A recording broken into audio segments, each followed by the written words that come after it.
মেমারি শহর তৃণমূল কংগ্রেসের উদ্যোগে স্বামীজির জন্মদিন পালন। শুক্রবার মেমারি শহর তৃণমূল কংগ্রেসের উদ্যোগে চকদিঘি মোড়ে স্বামী বিবেকানন্দের মূর্তিতে মাল্যদানের মাধ্যমে স্বামীজির জন্মজয়ন্তী পালন করা হয়। উপস্থিত ছিলেন শহর তৃণমূল কংগ্রেসের সভাপতি স্বপন ঘোষাল সহ অন্যান্য তৃণমূল কর্মী ও নেতারা। 0 পয়েন্ট নিউজ মেমারি। একজন আইনজীবী ছিলেন এবং মায়ের নাম ভগবতী দেবী। বাল্যকালে নরেন্দ্রনাথ অত্যন্ত দুরন্ত ছিলেন, আমরা সবাই জানি।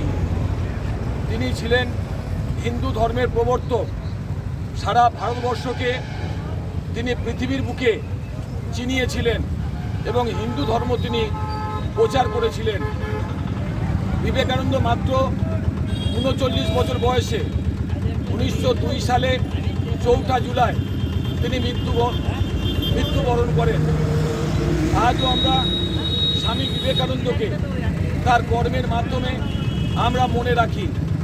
তিনি সারা জীবন আমাদের মধ্যে থাকবেন, আছেন এবং থাকবেন। জানেন, একটি ভালো প্রি স্কুল আপনার সন্তানের বাকি জীবনটা গড়ে দিতে পারে।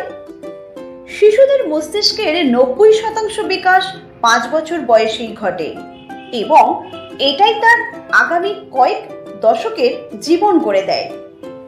কিডসিতে আমাদের প্রস্তুতিমূলক ও মজাদার পাঠ্যক্রম শুরু থেকেই আপনাদের বাচ্চাকে আধুনিক শিক্ষা ও ভবিষ্যৎ জীবনের জন্য তৈরি করে দেয়। আপনার সন্তানের প্রথম শিক্ষার ভিত্তি এশিয়ার বৃহত্তম প্রি স্কুল কিডজি এখন মেমারিতে।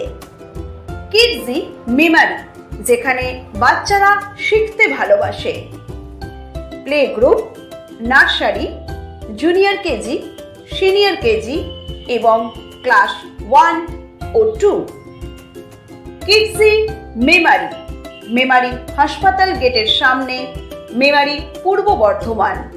যোগাযোগ করুন 8001568702 8250099571।